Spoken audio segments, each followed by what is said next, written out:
Nancy Guthrie, 30 plus days missing. Is the investigation stalling? More than 30 days after Nancy Guthrie vanished, investigators have downsized the investigative group. The reward has grown and no arrests have been made. Is law enforcement quietly closing in or are critical leads running dry? Tonight, we're going to break some of the things down, the tips, the scaled back operation, and what silence really means. But a quick reminder, if you're looking for real crime insight, not YouTube theories, this channel is different. I'm a retired NYPD Sergeant, and on Police Off the Cuff, we analyze cases the way cops and prosecutors do, what matters, what doesn't, and what the internet gets wrong. If that's the perspective you want, subscribe now, because this isn't entertainment, it's experience. And I just like to let you know that the Police Off the Cuff podcast is sponsored by FanDuel on the Believe Network. So, folks, hold on to your hats, hold on to your loved ones, hold on to your service dog, hold on to your cup of coffee. You're about to enter true crime from a police perspective. You're about to enter the Off the Cuff zone, the Police Off the Cuff zone.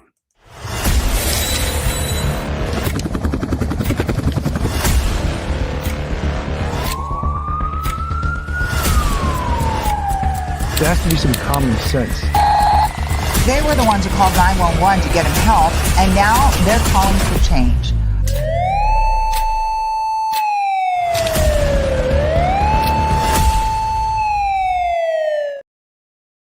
Joining me tonight, crowd favorite, fan favorite, professor at Albertus Magnus College in Connecticut, retired NYPD Sergeant, professor, and also an attorney.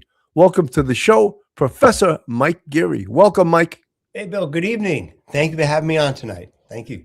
You know, Mike, I know that things have thinned out, right? The press has left Nancy Guthrie's home and the surrounding area. For the most part, there's a few stragglers there. And I think the fact that the press has left is a good thing, because I think they were really getting in the way of the investigators. And they should have been told that early on, and they weren't. They should have sealed that crime scene off with tape. They should have had officers, uniform officers from Pena County Sheriff's Office, keeping them away, but they didn't. And I don't want to harp upon that because that's in the past. That's not a problem now. But people that are watching it from the true crime community, what do they read into this? That the FBI has left, right? They're now running this case. Well, if they're even running it, right?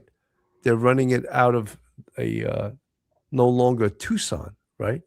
It's no longer being run out of Tucson. And is it still being run by the Pima County Sheriff's Office? There's been a lot of criticism of Sheriff Nanos. And again, that's in the past. We need to move on to a new day. We need to move on to where we can discover what the hell happened here, you know? And I'm going to, at some point in tonight, I'm going to ask the chat, just keep it in mind. 3 things. Is this case a kidnapping? Is this case a burglary gone bad? Or is this case a home invasion? So there's 3 things: a kidnapping, a burglary gone bad, or a home invasion. All you folks, keep that in mind. If you think it was a kidnapping, you can put a 1 in the chat. You don't have to do it now. We'll do it later on. If you think it was a burglary gone bad, a 2 in the chat. If you think it was a straight out home invasion, a 3 in the chat. It appeared early on that this case was going to be solved quickly, especially when they had video of the alleged perpetrator. But instead of it being solved, it sort of just created more mystery and more questions. I don't want to talk forever, Mike, so your thoughts on this. Yeah, Bill, you and me and Bill, we've thought about this a number of times. We've talked, over this after the show, before the show. Yeah, it seemed like within a couple of days, we realized this was not what you would think of as a kidnapping and a ransom. And we tend to believe it. And I've gone back and forth between a burglary gone bad or a straight out intentional home invasion. But either way, Mrs. Guthrie, Nancy, was removed from the home, and that makes everything rather strange. But I could understand from thinking about it from a criminal's perspective why you would want to do that. But yeah, it's kind of I think with the poor messaging in the beginning, it kind of seemed very, very confused. The FBI isn't the kind of force that's very open to a lot of public comment. The Pima County Sheriff's Office was, and I think the messaging was poor. So I think with the public's trust and the public's thought and the press's ideas, that it probably got off the track very quickly, and not seeing any sort of proof of life, not seeing other things that you normally would expect. I kind of get rid now of that whole idea of a kidnapping, and I'm going with something more terrible, something more sinister, either a burglary gone bad where she resisted, or straight out home invasion where maybe they hurt her and they wanted to take her out of that home for evidentiary purposes. But it's bad. It doesn't look good. We have to come to terms with that. But I think having the feds reducing the task force, looking over, I think right now they're probably looking over more scientific material, more technical material involving phones and cars and doorbell ring cameras, things that we have not really been privy to. I think that's where they're at now. So I think it's good that they're reducing the force at the scene in that neighborhood. They've conducted all of the, going house to house, asking everybody. I think that's all done now, and they're on to phase 2 of the investigation. It's a slow slog, but I think they're going to get there eventually. More than a month has gone by, right? Mhm. Yeah. No arrest, no confirmed suspect, right? No, as everyone wants to hear that word, person of interest, and no Nancy Guthrie. I have held off saying that, because I hate to say it, I always want to be positive. I always want to be filled with hope. But I'm not seeing a lot of hope left for Nancy Guthrie still being alive.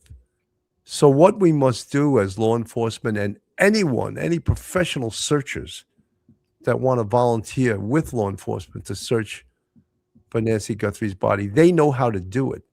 They know how to search with drones. They know how to search with helicopters. They know how to search with cadaver dogs. They know how to search with jeeps over bad terrain. They know how to look for earth that has been disturbed,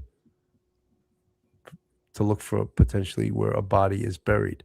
All of those things now are on the table and must be enacted, must be considered, because so far there is no sight, no information on where Nancy Guthrie is. Someone mentioned in the chat before she was taken from her home. What human being would not fight, even one, the oldest and the most infirm, would fight someone trying to take them out of their bed in the middle of the night? That's just an instinct. That is your den. That is your home. That is supposed to be the safest place you could possibly be in your life. And some bad guy tries to take you, or does take you, from your bed, and evidence there was blood apparently in the bed also, that she was forcibly removed from her home, from her bed, Mike. That also tells us something about this. And earlier on, I asked the chat audience, number one, if you think it's a kidnapping. Number two, if a burglary gone bad. Number three, if it was a home invasion. Very close between a burglary gone bad and a home invasion, the definition, right? But a home invasion, someone goes there right away with violence on their mind. And when we look at the pictures, the stills from that video, and this individual with the mask and the backpack and the gun in his waistband, or actually held almost between his legs, he had bad intentions immediately. You don't go to someone else's home with a gun, with a mask on, so we can read into that. Bad intentions from minute one. But the follow-up with this, and I think it was also poor work that the press was the intermediary, which when I saw TMZ getting the ransom notes, I was like, that's a joke. That's an absolute joke. A real kidnapping is not sending ransom notes to TMZ and have them report every night about it. They either go to the family or they go to law enforcement, and that's how the negotiation is done, not through TMZ. Mike. Yeah, there was those, we in the beginning, that maybe the first day, we're like, wow, that's interesting. The new world here. We're not writing ransom notes down or typing them on typewriter or anything like that. We're actually using, some sort of weird software. We're talking about Bitcoin rather than, unmarked bills, and that faded rather quickly. And I think the public does have to come to grips with the fact that, yeah, she may not be alive anymore. And in that case, and I think if I was the chief and if I was the head of the investigation, I think the Pima County Sheriff, not the FBI, but the Pima County Sheriff would be in charge of looking with dogs and bloodhounds anywhere that's really rural enough, but accessible enough fairly quickly where her body may be. You have to look and I'm sure there's a lot of brush and a lot of, untouched land out there that's pretty primitive, but you have to start to think about that and ask for volunteers. Again, we had volunteers in the beginning, but I think that's where you'd have to do, because that is important to find if she's out there, to find her. I don't think anybody who would take her would keep her somewhere or have them secluded somewhere near their home. No, you want that person out deep into the woods, deep into the desert out there. And that's where she'd be. Yeah, that's the kind of thing that I think the Pima County Sheriff's Office would be really good at, because they're all local men and women and they know that terrain much better than the FBI. And therefore they would be really excellent at that. Let the FBI do all the other technical, scientific, medical stuff, but have the Pima County Sheriff be concentrating on that. I think that's what, she needs to do. And when you look at this video of the guy with the backpack, I've talked about it with my family members, and they even suggested, is it possible that at that time he was making a lot of wanting to appear on video to see if he could draw Mrs. Guthrie to near the front door, and then have a Confederate, an accomplice, go in through the back. I'm not sure, but it seems rather bizarre that someone would be standing there and take a piece of vines or something, and try to put them over the doorbell. It seems so weird that he didn't even try to act sneaky. So I'm thinking he was a lure at some point and for some way, but the blood in the home would be really concerning to me. There's blood droplets outside, but blood in the bed, like on the sheets, to me, that indicates that she was assaulted there, that maybe she started screaming and somebody whacked her hard. And maybe, and I think that is a real sign that if there is blood in that home, that she suffered physically at that time. Absolutely. Admirably, the 6635, it wasn't a robbery. And admirably, the 6635, I agree with you. Yeah. Because as far as we know, and as far as we know, because it could have been, but we're not aware of anything that was taken. They haven't reported that anything was taken. And for robbery, burglary, those type of things, you expect there to be property taken. But did it, when we talk about a burglary gone bad or a home invasion, did it go terribly wrong and change the plans of the perpetrators from early on because they got spooked once they maybe used too much force and potentially killed Nancy Guthrie inside her own home? That could have ended the whole prospect of the burglary or the home invasion. And then but again, how is the whole thought, the whole thing of kidnapping, how was that put together? Was it because of these fake ransoms going to TMZ? And I think that, and I don't think that law enforcement would go with something that a station like TMZ would say, oh, we're getting these. I would send the FBI over there, investigators over there, and they would determine what the hell was actually going on. So, one of the things I've been a podcaster for a while, and we've seen these professional search groups like the Cajun Navy. Right. Apparently, they've volunteered to help, but they have to be requested by law enforcement. And one of the most outstanding that I've seen in Oz was the Texas Equus. And they were fantastic. And we've seen them find people that were alive and find people that were deceased. And they have the ability to search from the air, from the sea, on the ground, cadaver dogs, horses, the whole thing. So I think that law enforcement has to go, as we would say in the biz, balls to the wall in trying to find Nancy Guthrie. And I'm sure they are. I'm not criticizing them. And when we look at the investigation, I can't criticize them downsizing the investigation. They were probably tripping over each other. There was just way too many people there. And it's so sad because, of course, this family wants and deserves closure here.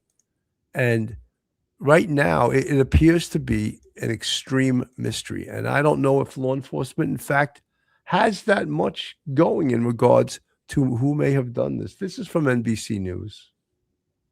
Outside Nancy Guthrie's home Monday, Savannah, Annie, and her husband Tommaso visiting that growing memorial, seen in this video, laying yellow flowers and a card with this handwritten message. Though we are surrounded by so much darkness and uncertainty, our love burns bright. We love you, Mommy. We miss you so much. Savannah later sharing this image on Instagram, saying, we feel the love and prayers from our neighbors, from the Tucson community, and from around the country. Pima County Sheriff Chris Nanos tells us he's also not giving up hope. So, Sheriff, it's been 30 days since Nancy Guthrie went missing. Are investigators any closer to finding the suspect or suspects? I think the investigators are definitely closer. We got a lot of intel, a lot of leads, but now it's time to just go to work. We also asked about that new Ring camera video obtained by Fox News Digital showing a car 2.5 miles away. Is this really something we should be looking at? Look, what I would tell you is this. We're aware of it, and we're looking into it, just like any other piece of evidence. Have you been able to identify the car that drove past at 2:36 a.m.? No. No. But you are looking to identify it. We're looking at that vehicle as well as hundreds of thousands of other vehicles that were out driving that time of day. Nanos says they still haven't identified the other clothes the suspect was wearing and told us this about the backpack. We've now learned that maybe it wasn't purchased out of Walmart. That backpack is new, is exclusive to Walmart. But who's to say I didn't buy it and put it on eBay? That's what we're looking at. With so many questions, he told us there is a lot they're just not sharing. There's so much that everybody wants to know, right? But I would be very neglectful, irresponsible as a police law enforcement leader to share that with everybody. We have information on this case that we think is going to hopefully lead us to solving this case. But it takes time. And you'll get there? Absolutely. Absolutely. All right. Well, that's good to hear, Liz. And by the way, you asked a lot of questions that have been top of mind for a lot of folks who've been following this case very closely. What did the sheriff say, if anything, about the DNA that was found at the house? Yeah, Craig, that's a big question. I did ask him about that. He said that they are still having some challenges processing that DNA. He suggested that it may be a mixture from several people, not just two people, which we know from experts can make it really hard to extract an individual profile from. He says they have put some of the DNA they found into CODIS, the FBI's national data bank. No hits yet. But despite all this, he says he still does believe that the unknown DNA may be the suspects and that he still very much sees DNA as a viable lead for them, but that it's just going to take some time. Craig. All right. So there's a lot of frustration. Someone in the chat just asked, I thought the FBI is running this investigation. No, the Sheriff Nanos and the Pima County Sheriff's Office is still the #1 law enforcement agency that is running this. All right. To a lot of people, they're not happy with that. That is the reality. All right.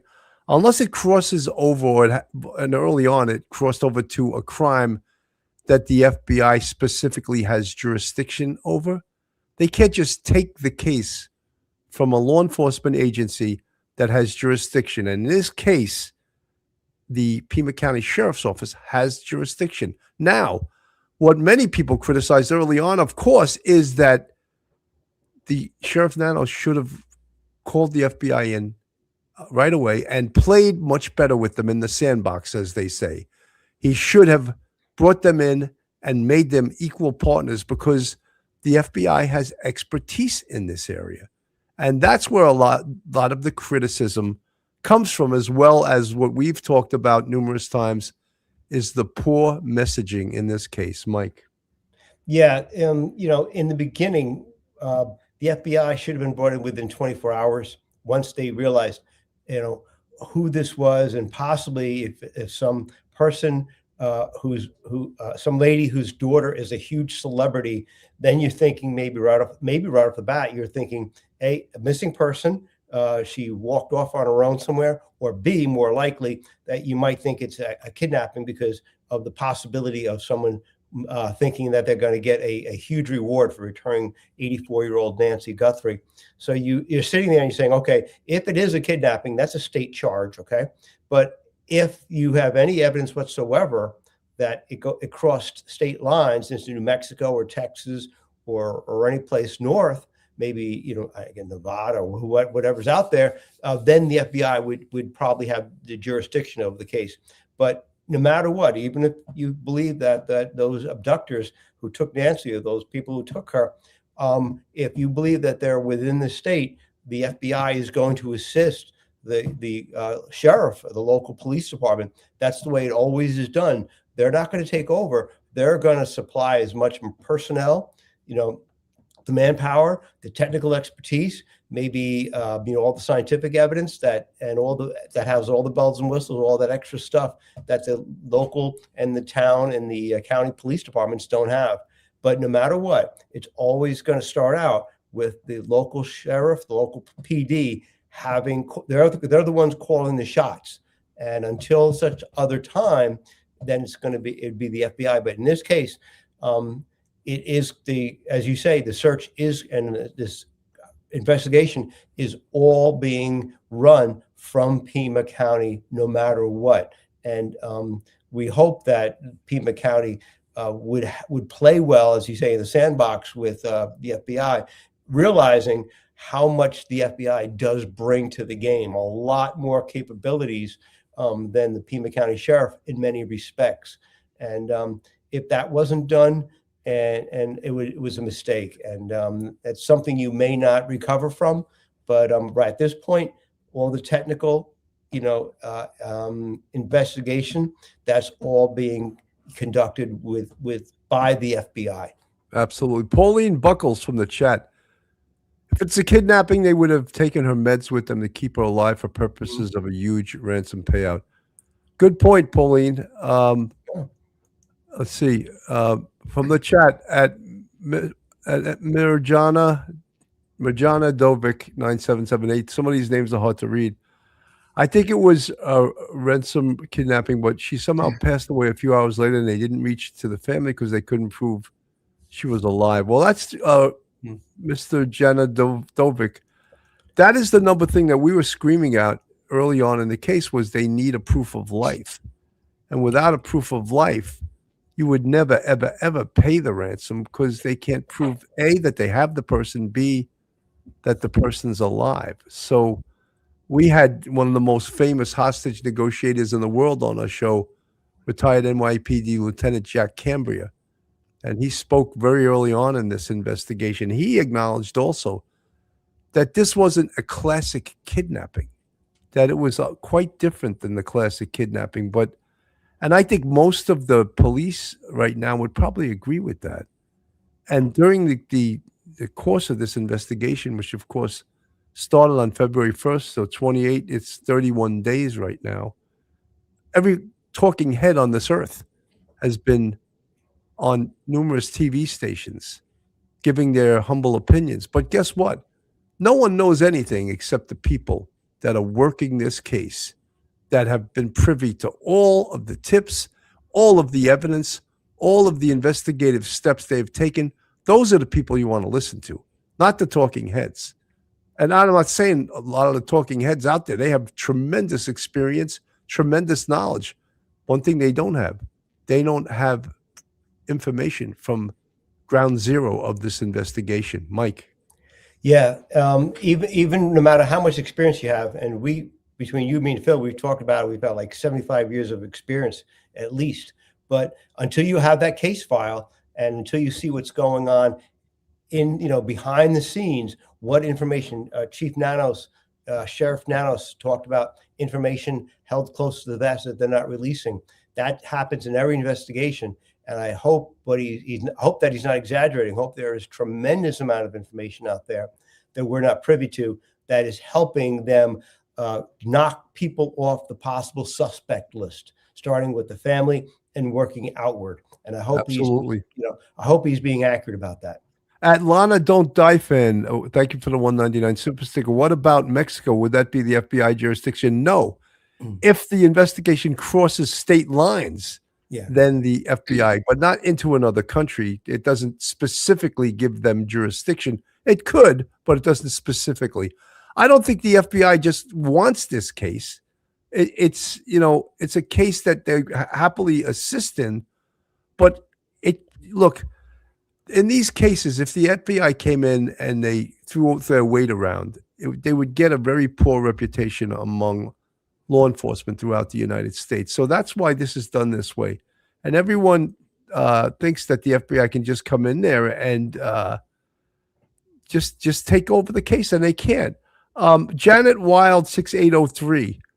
What about Dominic Aaron Lee Evans, the drummer in Tommaso's band? He has same facial hair and eyebrows as the man with the mask has. I think it was kidnapping with plan to ask for money for info.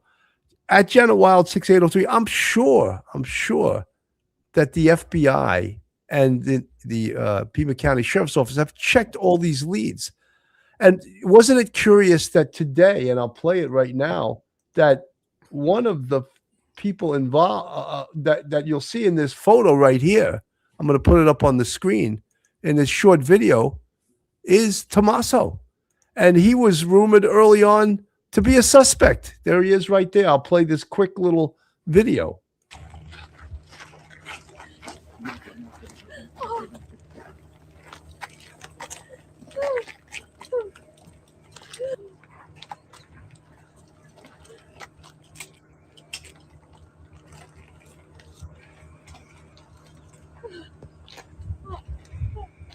You think if Savannah thought he was a suspect, she would be walking to her mother's memorial on her own property with her arm around her brother-in-law?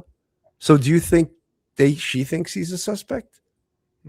Could he still be? Yeah, but do you think the family thinks he is? I don't think he'd be walking onto her property, visiting the mother's property to the memorial to her.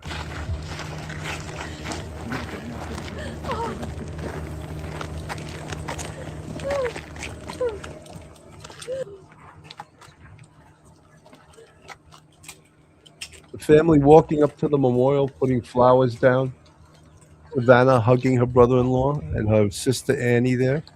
They're quite upset. As we see, I'm narrating this for the people that are listening to this and not watching the video. Rather large memorial. The family is extremely upset. So a lot of questions there, right, Mike? Right. I mean, early on, a very popular broadcaster insisted that she had information that Tommaso Cioni, the brother-in-law, was a person of interest. That was very early, like a couple of days after the alleged kidnapping. So we can't believe everything we hear, And many people on YouTube, many content creators, they declare people suspects. They declare things that happened that did not. We try not to do that, Mike. Your thoughts? Yeah, we saw this happen. Remember the Kohlberger case? They were talking about the ex-boyfriend of one of the girls, one of Ethan Chapin's, fraternity brothers. We talked. People said like the Cali drug cartel did the hit on them. The bartender at the bar that they were at that last night of their life. The guy in the food truck at 1 o'clock in the morning. People were just calling out people, and like and exposing him to the point where they were receiving threats to their lives, threats to their property. People were harassing them and haranguing them, trying to dox them. It's really dangerous to sit there and say, oh, I heard through the grapevine that Tommaso is really suspect number one, and putting it out there. You have to check to see. There used to be that old journalism, ideal and ethic that you don't run a story until you at least have, two, separate sources of information. Yes. Right. That corroborate. But it seems like people are just running because they just want to be the first one out there. And they don't realize, because they're in their studio 1,000 miles away. Mike, just to weigh in on that, I don't like law enforcement officers that leak things to the press. Oh, that's terrible. I've always had a problem with that. I didn't like it when I was on the NYPD, and I knew guys that would do it. Were they going to get a free meal from some reporter on his expense account? It was disgusting to me. Or maybe that reporter would write a good story about that person. That's horrific, I think. Keep your mouth shut. The police department and law enforcement is supposed to have certain secrets, and you're not supposed to be feeding it to the press because it can compromise an investigation. Right. Once you release that information, you then have no control over how people react to it. And we've seen people with the threats made in the Koberger case, and it was a terrible thing. And to anybody to do that, even someone who you're talking about, they have fans and they have a show that goes nationwide. And it's a real disservice. And I think any of the officers who may have released that information and given them a heads up, I think they should be disciplined for when this is all over. You got to get taken care of. You cannot do that. That you got to keep this information close to the vest. You're 100% right. At Jason Bourne 867, just because no proof of life was offered doesn't mean the ransoms were invalid. It does to me. Yeah. I would never, ever advise someone to pay a ransom without a proof of life. If you think that's okay, anyone could say they have them. Give me a proof of life. If you have them, give me a proof of life. Then you don't have them. Period. Mike. I mean, that's Jack Cambria, the number one hostage negotiator in the country, said the same thing. With proof of life, no proof of life, no money, no ransom. No, right. That's the way it goes. No ticky, no shirty, as they say in the laundry business. That's right. No way are you going to give anybody any money until you've seen proof of life. You have to. Absolutely. Also from the chat, at Daryl 7777, sadly, Nancy's most likely buried in the Arizona desert, mafia style. She was targeted, and the killers knew that she would be home at that time, and it's probably some sick obsession with Savannah. Daryl, I don't think you're wrong. And you're right. This is horrific and it's horrible. And that's why we called for having, the Cajun Navy and Texas Equus to go help the Pima County Sheriff's Office in searching the desert for Nancy Guthrie. And it's just, look, I think the family knows it at this time also. The family really does know it. At Jesse P12, Anganette Levy had a guest that saw a second light source in the video. Has anyone else noticed this? I saw it, but can't figure out what it is. At Jesse P12, the FBI has all the tools on this earth to analyze, reanalyze, double analyze, triple analyze a video. And if they don't find it, it's not there, in my opinion. And although I've seen people, content creators, have some who have unbelievable talents in other areas, and them discover things on video, discover things on. So I won't deny that. But in this case, I believe that the FBI would have all the tools to really analyze that video and find out everything in it. Kiana Lamag, the only experienced person in the chain of command is Sheriff Nanos. So anyone looking for a job perhaps should apply over in Arizona. Kiana Lamag, and I've seen you in the chat before. I've read your thing. I'm not impressed with Sheriff Nanos. So, I mean, maybe you are, but I'm not. And I think most people in law enforcement are not impressed with his work. So you're not preaching to the choir when you extol his virtues. Mike, your thoughts? Yeah, look, Sheriff Nanos might be an excellent patrol officer. Maybe he was a good detective, but at this point where he is now in his career, he's an elected politician. That's an elected office. In many sheriff departments, you're elected. That's the way it goes here, and therefore it's a totally different game. And when you're an elected, basically kind of like a quasi politician here, he needs to make sure he gets the messaging correct. He needs to have people under him putting out that message. I think he aired early on because he wanted to get the message out so much. Maybe he wanted the FaceTime because there's always going to be an election coming up. I think he shouldn't have done that. I think it was a disservice to the police department, the sheriff's office, and the FBI. It would have been better if a pro had handled it. We talked about this, but not claiming he's not a good officer, but in the messaging, I think the messaging was really bad, and that's one thing I definitely say he should have changed. He should have done things differently. But you got to remember, at this point, he is actually kind of like a politician, so therefore he's approaching his duties vis-a-vis this happening with Nancy Guthrie. He's approaching it from a very different angle than a pure investigator or a pure patrol officer would. At Suzanne 8264, how much of the information does the Guthrie family receive? Well, they receive as much of the information as law enforcement can give them without compromising the investigation. Don't forget, the family is coming from an emotional state. This is their mom. And I think most people would be looking to point fingers at law enforcement. It's 31 days and you haven't solved this case. It's 31 days and you haven't recovered my mom. It's 31 days and you seem like you're nowhere. So law enforcement will be very careful in how much information they're going to release. Because, look, we saw that in the Koberger case also. Right. The Gonzalez family, Kaylee Gonzalez's dad, his mom, his sister, they were very antagonistic towards law enforcement. And look, not without reason. And they were also antagonistic towards the judge who slapped a gag order so that they weren't allowed to receive any of the information. So you can understand the emotion when a loved one, in the case of the Idaho 4, a loved one was murdered and you're not being told about what, and you're not being included in some of the decisions that we, as former law enforcement officers, question and were like, are you kidding me? A lot of the decisions seem to be highly political in nature. For example, knocking down the house that was the scene of the murders. Everyone in law enforcement was pissed at that. And if you don't know the story, the owner of that house donated the house to the university.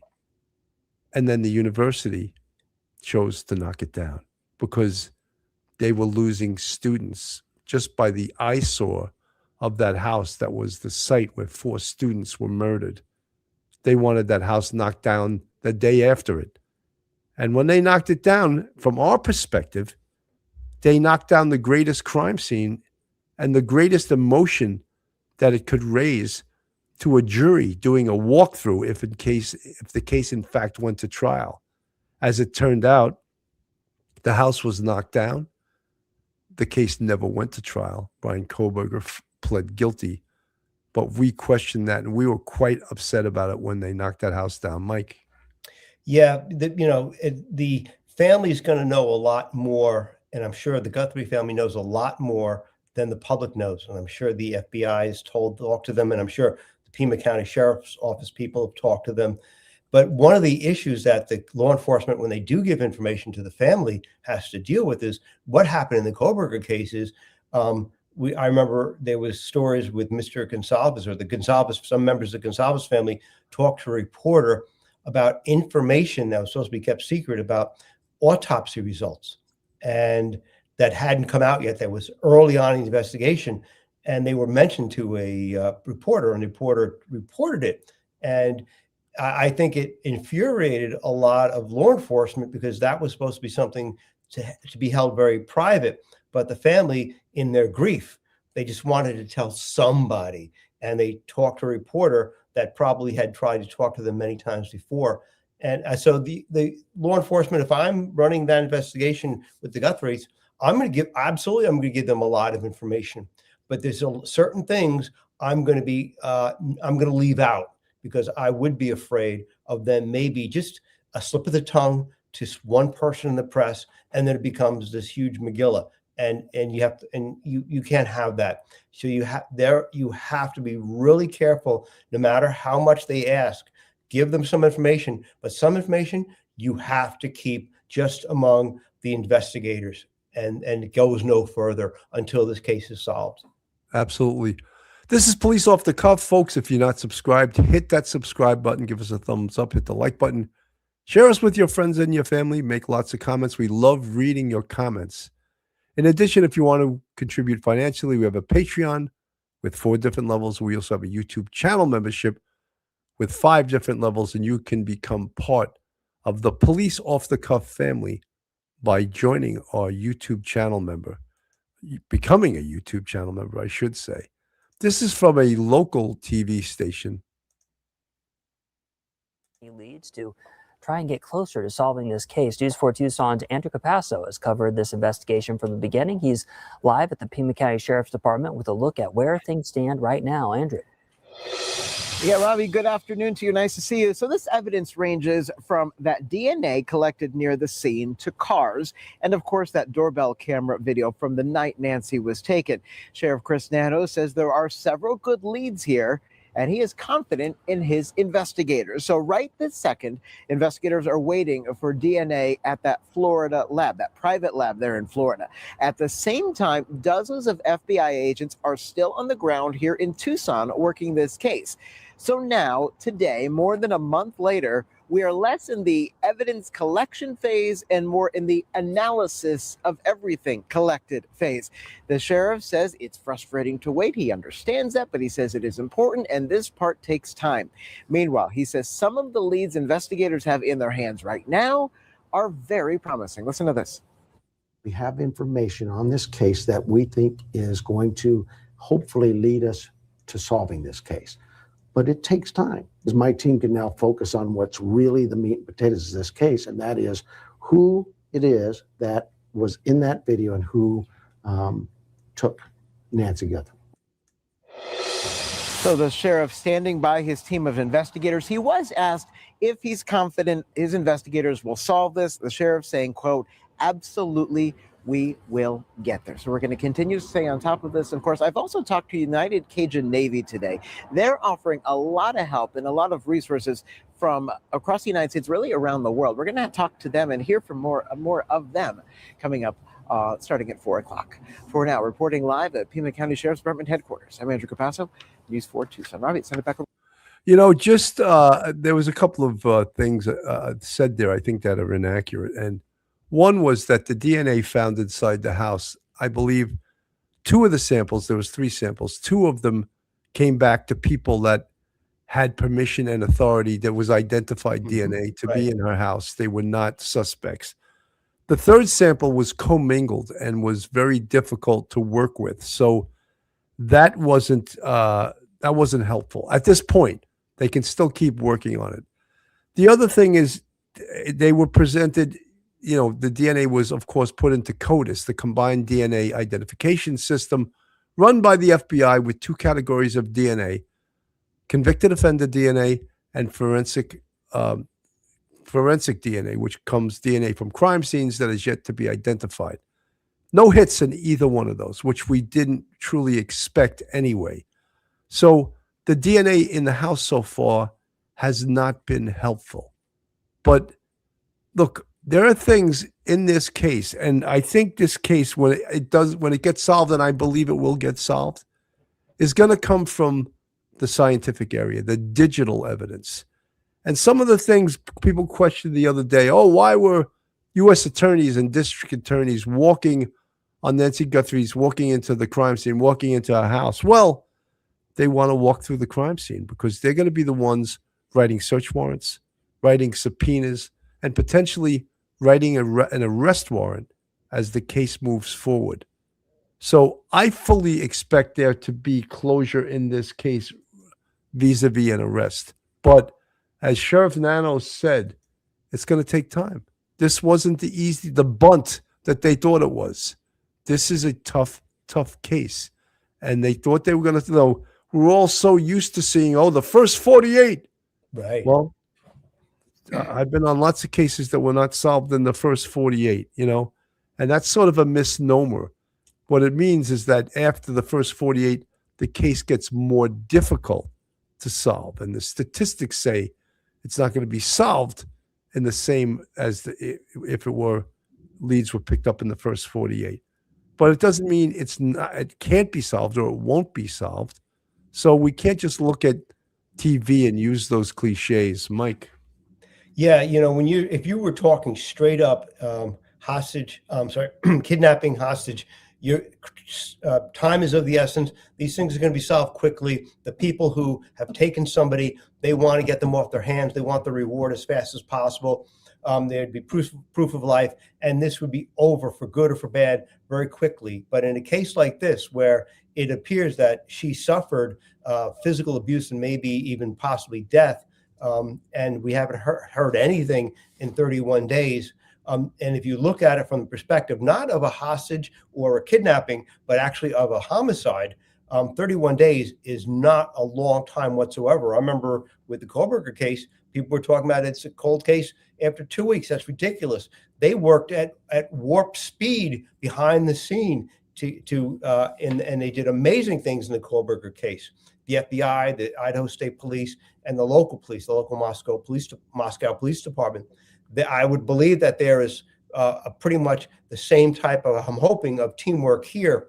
And so 31 days, it's frustrating if you believe that Nancy is still being kidnapped and held hostage. It's not frustrating to law enforcement, and maybe shouldn't be frustrating to the public if you actually believe that perhaps Nancy's deceased, and therefore it's a straight up murder investigation. 31 days is not a long time. You've done these investigations. 31 days is warp speed. Absolutely.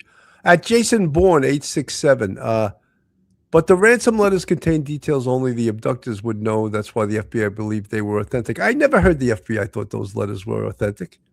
If they did, they would have probably moved their headquarters to TMZ or moved the whole task force there.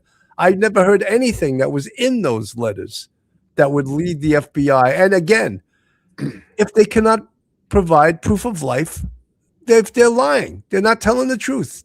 That is just a rule of thumb in the kidnapping business. For the moderators, I just want you guys, if you could do this, I'm going to put up on the screen, just from the chat, just for my own edification, if you believe it's a kidnapping or still believe it's a kidnapping, put 1 in the chat. If you believe it's a burglary gone bad, put a 2.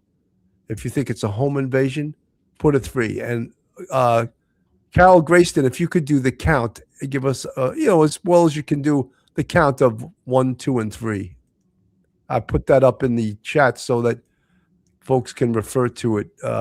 Again, a 1 is a kidnapping, 2 is a burglary gone bad, 3 is a home invasion. And Carol, if you could count it up, you take a few minutes, because I think that, and what's interesting about this is that even the biggest experts on this earth were saying this is no kidnapping.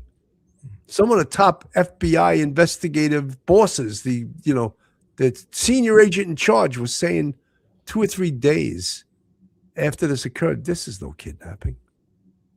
How did he know? There were certain things that are indicative of a kidnapping that he didn't see in this case. I want to also, while we're waiting for that little count, I want to put this up on the screen. And this was the latest evidence. And this concerned me because, and it was, of course, the video taken from someone's Ring camera that was outside the distance of the perimeter set by the Pima County Sheriff's Office of where they would canvass for Ring cameras to look for vehicles that could have been involved on that night. This is the video right here. Camera footage obtained by Fox News Digital shows the car driving around 2:30 a.m. the night Nancy Guthrie was abducted. The sheriff's office says they're aware of the video, which was taken about 2.5 miles from her home and outside that 2-mile perimeter where investigators had asked for video. An FBI source tells NBC News since Nancy's disappearance, investigators have amassed 5,000 to 10,000 hours of footage that agents are now going through. It comes as the FBI is in the process of handing Nancy's home back over to Savannah and her family. Two law enforcement sources tell NBC News that after weeks of extensively searching the property, investigators no longer feel a need to seal the home off as a crime scene or restrict the family's access. Nancy's street also now closed down to public parking, limiting the media presence outside the home.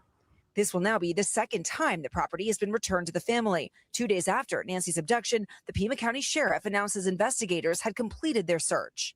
The scene is done. We're done with the residents. We have turned that over to the family. But a day after the sheriff said that, the property was sealed off, this time by the FBI. The main significance of handing the house back is that that is going to be the end of the ability to collect evidence. Any evidence that they would collect, any defense attorney would say, this could be contaminated, this could have been planted. This is the end of the line as far as collecting evidence goes.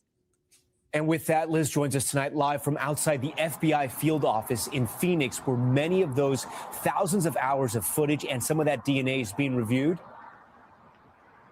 Yeah, that's right, Tom. Investigators have to watch every single piece of video in real time. That remains a key part of this investigation.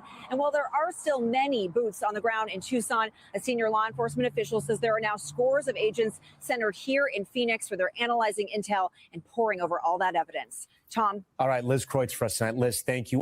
We thank you for watching. And remember, stay up. It's interesting. And one of the things I questioned was with the video taken from a Ring camera that was allegedly 2.5 miles away from Nancy Guthrie's house, it was just found a couple of days ago. So the fact that they didn't search that far because it was considered to be outside the radius that was, I don't know if it was arbitrarily made and by who, that's disturbing to me because from what I understand, this is a sparsely populated area. So cars coming in and out, that's really good evidence, Mike. Yeah, there's nothing like a Ring doorbell camera, a security camera.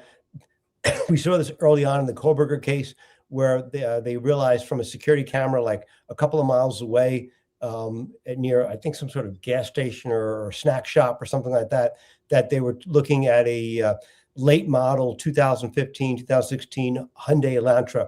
And so the FBI can do an amazing amount of analysis with just a little tidbit, a little snippet of security camera. You're right. You start out, from, like we always talk about, you start out from where the person was last seen in the center of the circle, and you move outwards like the spokes, and you keep going. It is disconcerting that in this kind of case that, that information wasn't gathered earlier. But it was gathered, but it's been gathered like, we're talking 30 days or 25 days at least.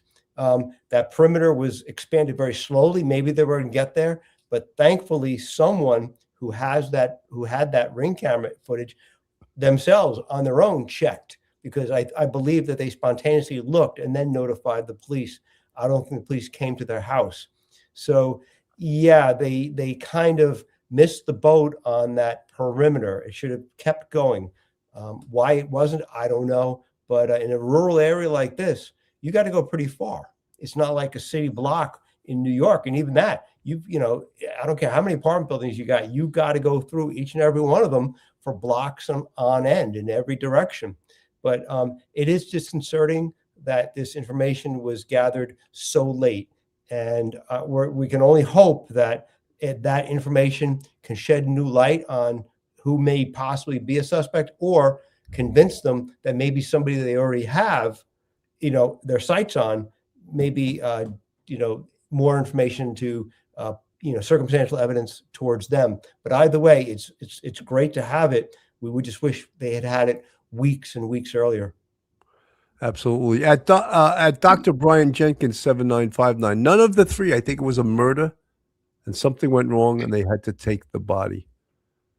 Doc, that's not it's not a hypothesis that is unusual. I think there's many people that think that. Carol Grayston, who was our counter, 3 is the overall winner with 2 seconds and just a few ones. So number 3. is the winner. Now I'm forgetting how I listed them. It was a one was kidnapping. Kidnapping. Two was the a burglary gone bad. 3 was a home invasion. Right. Okay, and someone just came up with a none of the above that thought it was a straight out murder. At Jason Bourne 867, but didn't FBI coach the family in responding to kidnappers and even offering to pay? It suggests the FBI thought these 2 letters were genuine based on details only the perps would know. But at Jason Bourne 867, if they didn't give a proof of life, no one in law enforcement is going to advise the family to pay. And no one in law enforcement is going to swear that they have the person that they say they do. Because it's so very easy to give a proof of life. And if you can't give it, guess what? You're not the kidnapper. In my view, in my view, you're not the kidnapper. So, this case is so very difficult. And we can all take a view and beat up law enforcement and say, oh, it's been 31 days and you haven't solved this. But sometimes that happens. Sometimes you don't solve it that quick, Here we go. At Lisa Englert, 3202. Ironically, I actually had a ransom message for an injured vulture. Yes, I know. I immediately asked for proof of life. I don't really know what you mean by that, but I should have read it before I read it out loud. So, we're going to keep covering this case. Here's another. Judah La Scala 8305. Notice missing person. Turn taken ransom. No boom. TMZ footage. Boom. Not 1 but 2. No skin in the game by family. Boom. 1 million. No tears. No public appearance. Boom. Family gather. I think the family's pretty damn upset, and they were told early on in this case not to put up a big reward. They have since put up $1 million reward for getting their mother back. Carol Grayston, 3-0 winner with 2 seconds and just a few ones. Thank you for the £5 super sticker. Much appreciated. And again, Simi Sharp, another great moderator here. Tips 1-800-CALL FBI or fbi.gov/tips. And Kim Alliston is our third moderator. Warm greetings to everyone visiting Police Off the Cuff NYPD veterans with excellent expertise. We just want to let you know that it's free to subscribe. Please press the bell button top of the screen. Kim, thank you so much for all you do. Mike, this case is, again, so many people in law enforcement, to their credit, have covered this case on YouTube, on content creators. And I don't see any of them coming up with anything new. We're all covering sort of the same thing. And for that, I appreciate it. Mike, I think we covered as much as we could. Your final thoughts? First, I want to say thank you very much to Larry Talbot, 64, for the $2 super sticker. He was talking about secrets that law enforcement would share with family members. And that's a very delicate, type of thing. So the law enforcement always has to be very, very careful. So Larry Talbot, thank you very, very much. I think the frustration with the public is because they believe that this was indeed a legitimate kidnapping, and you could understand their frustration with wanting to get that over with as soon as possible and get Nancy back alive and healthy. And I think many people start to realize now that if it wasn't a kidnapping with a ransom demand and that it was some sort of homicide involved, that 31 days isn't much. So I think we need to have patience and let law enforcement do their job. And at this point, look at the scientific material, finish going through all of the tips, whatever technical information they got from cell phones and things like that are being looked into. But just because the FBI isn't talking, or hopefully Chief Nanos is shied away from the talking with the press, it doesn't mean nothing's getting done. It means things are getting done behind the scenes, and that, I think, is better for the investigation. Absolutely. Folks, I just want one quick reminder that the Police Off the Cuff podcast is sponsored by FanDuel on the Believe Network. And we're going to keep covering this case, and we hope that you keep following the Police Off the Cuff podcast and joining us when we try to break this down. Thank you so much for tuning in. I'm Bill Cannon, and on behalf of myself and Professor Mike Geary, have a great night, everyone, and God bless. One episode just ain't enough.